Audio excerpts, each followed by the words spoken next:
What's good, guys?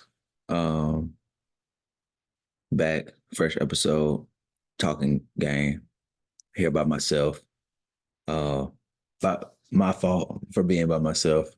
Um, was gonna be with Cuz this week, but yeah, I was kind of fucking up, messing up the timing with us. So it's just me today. We'll have Jay back next week. Um, Hopefully we have Coach Marcus on soon. We're trying to figure out the scheduling with that, but you just got me today. Your host, Tony, Yellow Tape King, Anthony. Depending on what you call me, lets me know what I was on when you met me. Definitely want to talk NBA.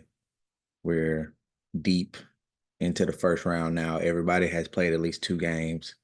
Um, so I give some predictions of what I think is going to happen throughout the rest of this first round of the playoffs. We can start at the top of the East. Last night we just saw the Heat beat Boston in a typical Heat beat Boston game. Um, Eric Spoelstra shows why he's the best coach, if not one of the top two or three coaches in the NBA. Joe Mazzulla showed why no one trusts him, even with the Celtics having the best record. Why a lot of analysts, even with Boston, um, even with Boston having the best record, didn't trust their offense and the way that they ran as a team.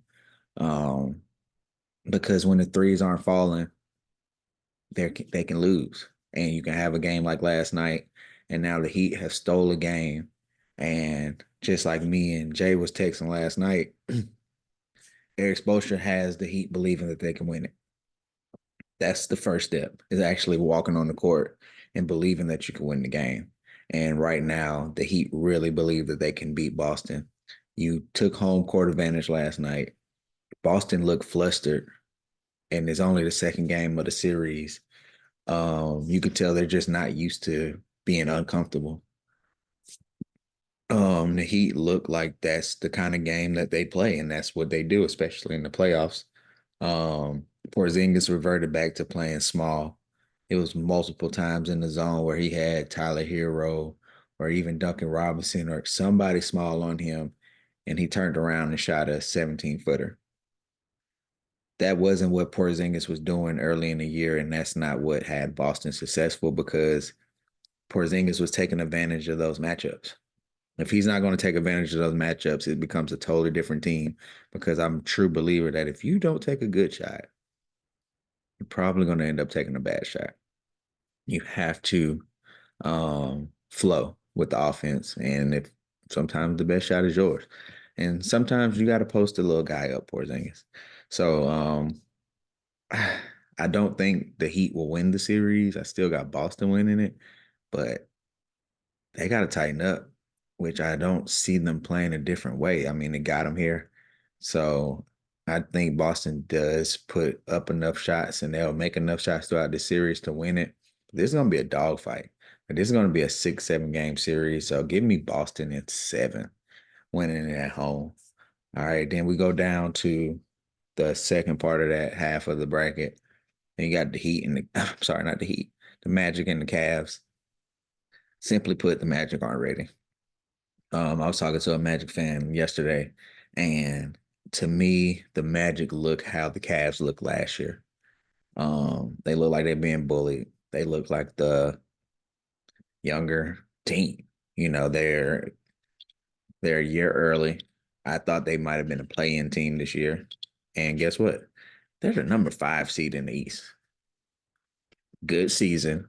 This is definitely a step in the right direction. But give me the Cavs in 5. Donovan Mitchell's playing well. Jared Allen is the great wall of China.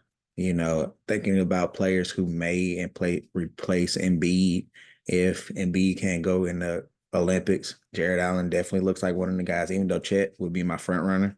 You definitely think about somebody like Jared Allen because he has the size. He doesn't mind the dirty work.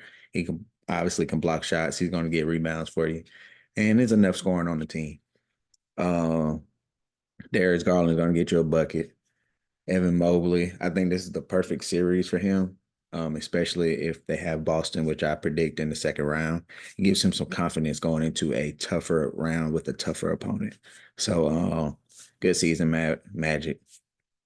Hopefully, we can play the theme song one more time. Give me the Cavs in five. All right, so now we're gonna go to the bottom of the East bracket. Um, and the bottom of that bracket is wait, who is the bottom of the East bracket? I'm sorry. Oh, the Knicks and the Sixers. This is a tough series because you can argue that the Sixers outplayed the Knicks both games, but did not come up with wins. Um, I do have the Sixers winning game three and things get real interesting, but Embiid is getting 35 on one leg. Tyrese Maxey is getting you 35, 36, but nobody else is contributing. Kyle Lowry is the only other player averaging double figures. Kelly Oubre, where are you? Tobias Harris, this is why Philly fans are so frustrated by you. Where are you? Your contract is way too big. Fans care about the amount of money you make when you're not performing to a certain extent in the playoffs. Fuck the regular season, the playoffs.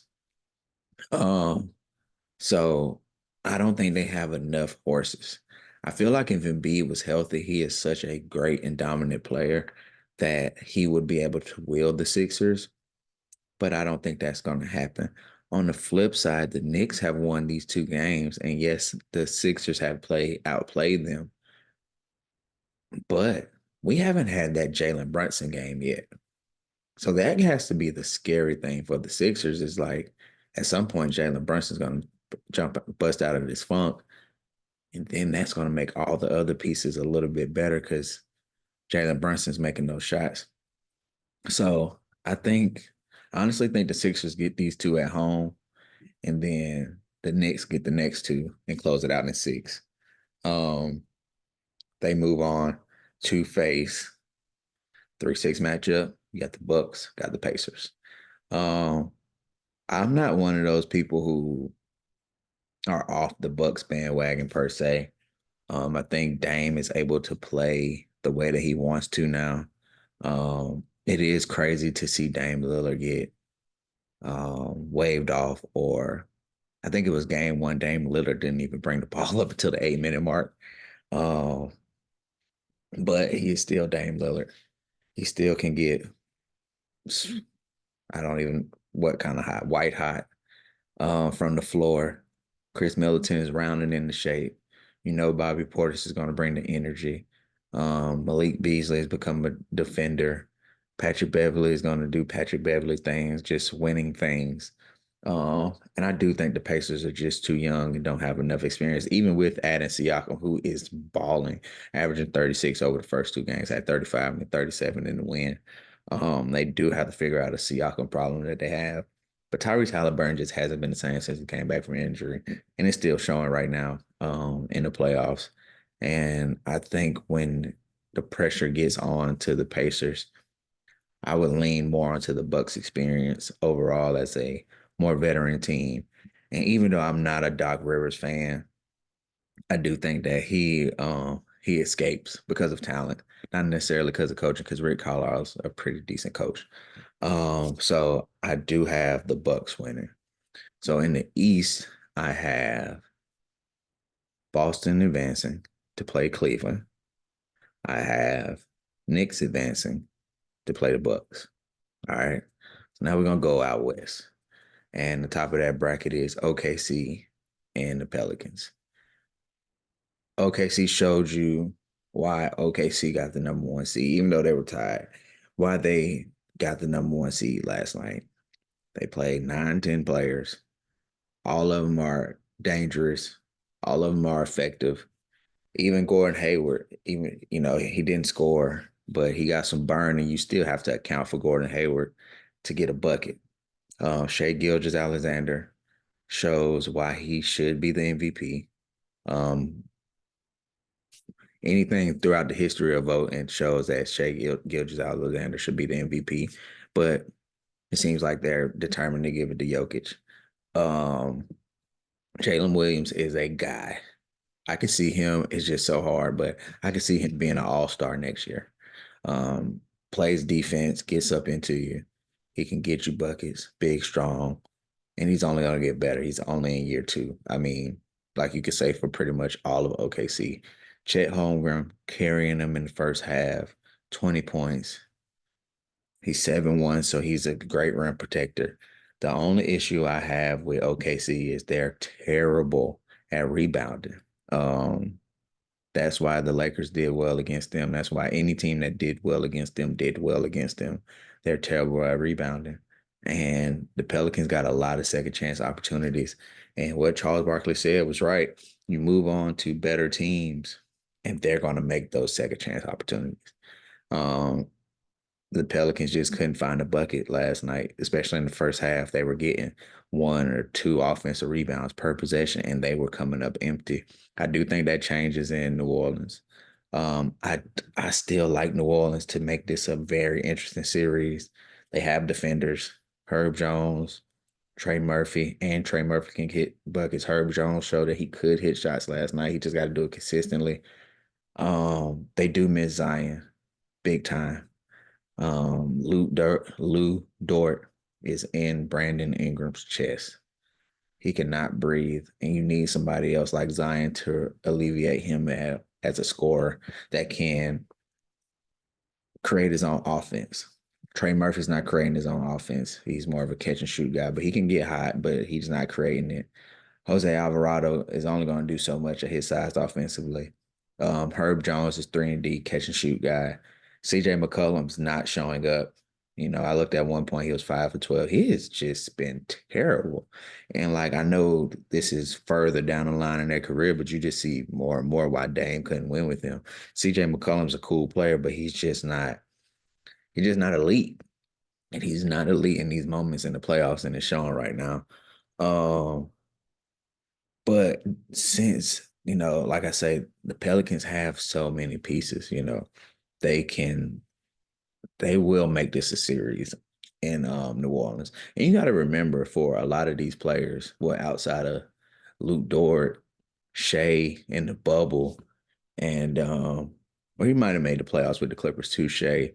Um, and Gordon Hayward is not a lot of playoff experience. So I think game 3 in New Orleans is going to be tough for OKC. And I think even game 4, it will be tough as well. I still have the Pelicans winning those two. And actually, I got everybody winning at home in this series, and I got OKC winning in 7. Um, but I think this is the test OKC is going to need going forward. It's really going to help them. And then you go to the bottom of that bracket. You got the Clippers and you got the Mavericks. Anybody who's ever listened to this podcast, ever listened to me talk sports, seen me write anything on Facebook, Twitter, talk on TikTok, anything about sports, y'all know I have a rule when it comes to the Clippers. They go in that box. I don't want to hear about them. I don't care who they got going. I don't think they're going to win the series. Give me the Mavs in 6. I do like the way the Clippers look, though. Westbrook is just a different factor for them. They're a totally different team with Russell Westbrook. Um, Kawhi Leonard looks a little out of sorts. He looks like he hasn't played in a while. You always kind of cautiously wait for that Kawhi Leonard injury. Sad to say. So we'll see if he can hold up for the rest of the series. James Harden looked good, but you kind of always wait for James Harden, that other foot to drop with James Harden, where he give you a 1 for 14 game or some shit like that. Um, you had your bad Luka game, quote unquote, whatever a bad Luka game is, in game 1. And the Clippers got their win off of that. You're going to have your Kyrie breakout game. You're probably going to have your 40, 50 piece Luka game. And they can constantly put pressure on the rim with Gafford and Derek Lively in a way I don't think any team can with having like 2 rim runners like that. That changes a lot. Like I said before, for somebody like Luka on a pick and roll, he's never had anything like that before. Um, and I really don't like The Clippers get Plumlee helps, Zubac helps, but when they really want to get to their best lineup, they feel they're way too small. When sometimes you look out there, they have James Harden, Westbrook, Kawhi, Paul George, and like Norm Powell. That is a small lineup. It is tough to defend, but they don't get any rebounds and they cannot protect the rim at all. And I think that those lineups are what's going to kill the Clippers in the long run. So give me the Mavericks in 6 because I don't think the Mavericks going to would win a game 7 in LA. Give me the Mavericks in 6. Now you go down to the bottom of the bracket. You got the Nuggets, you got the Lakers. Game 2 hurt my heart. Okay. It really and truly hurt my heart. Um, I'm a Lakers fan. I don't really think the Lakers are going to win. I hope in my heart and soul that the Lakers are going to win. But watch a game 2 and, thinking, the Nuggets probably win game 2 this home. They're not doing anything but what they're supposed to. They protect the home court. But watching it and seeing the Lakers go up by like 20 points, you start having that little bit of hope. You're like, well, shit, we might be all right. We might be able to get this thing. And we're not all right. We're not able to get this thing. And they got it down to 12 with like 4 or 5 minutes left. And Reggie Miller's like, Darvin Ham has to call a timeout. He does. And at that moment, I knew there's nothing we can do because the Lakers needed to sustain or extend that lead in the third quarter, and they did. And the one thing about the Nuggets, they're like a better version of the Knicks. They just play the game until the 48 minutes up.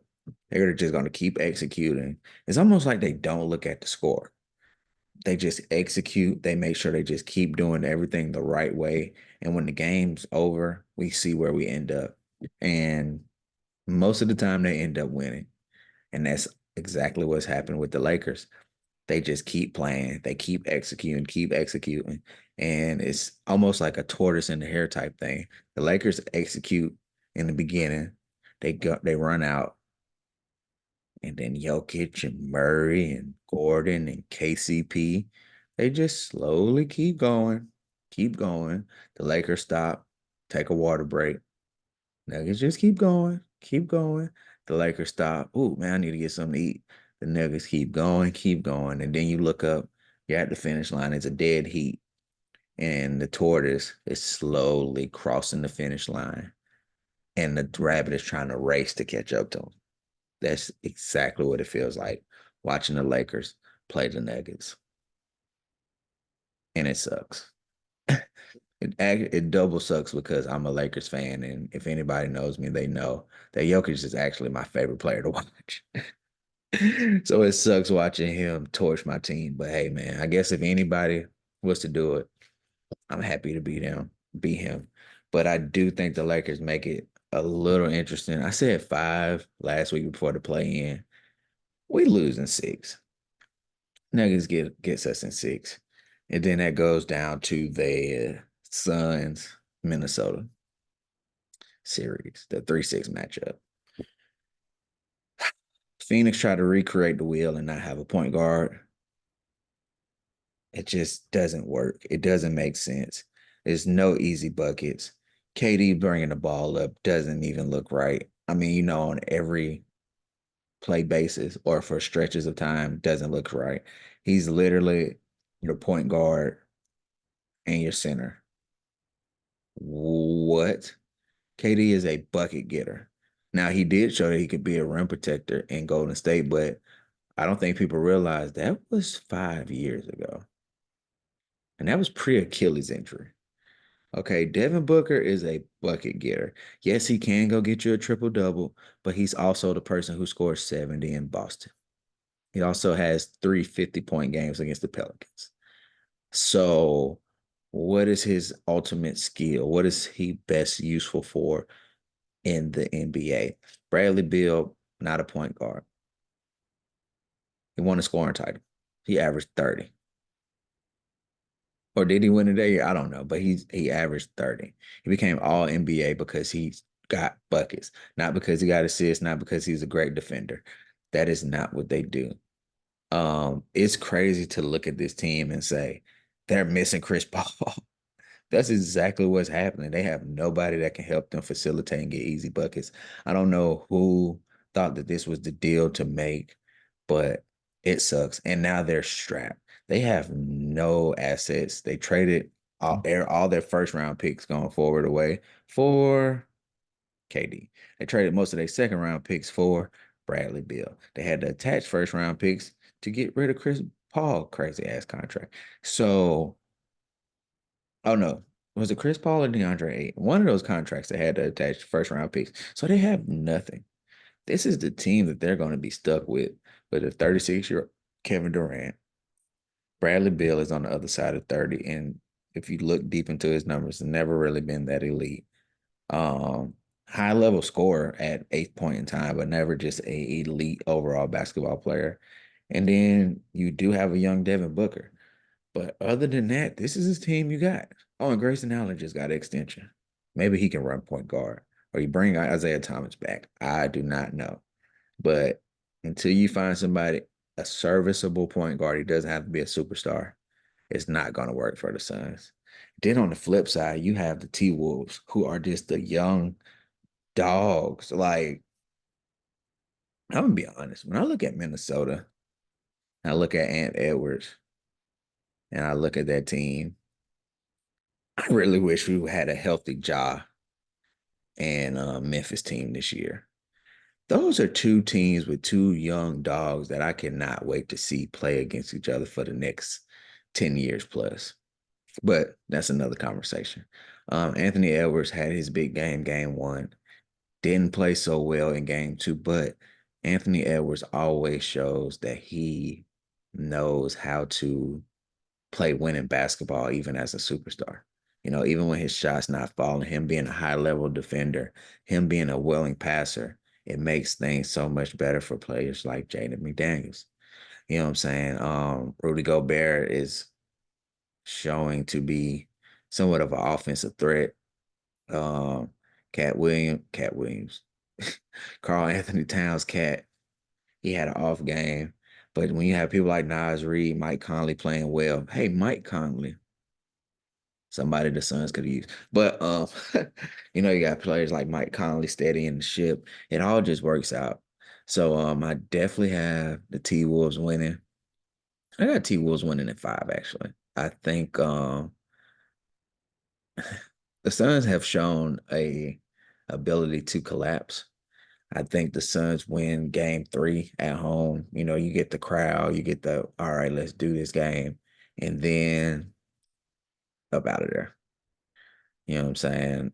They probably lose game 4, and then they go to Minnesota, and in typical Suns fashion, they lose by fucking 50. That seems to be what the Suns do. So in the West, this first round, my predictions are OKC will play, who's 4 or 5? The Mavs. I have the Nuggets going against the T Wolves. Let's see where we end up, guys. I appreciate y'all messing with me. Here's a quick little episode of Talking Game. It's your host. Y'all make sure y'all like, y'all subscribe, y'all comment, y'all holler at me on the Talking Game TikTok. Y'all follow me personally, Yellow Tape King follow y'all follow the Talking Game on Twitter. Y'all follow me personally on TikTok, Yellow Tape King, and we'll be back either sometime later this week or next week. I have somebody with me. Peace.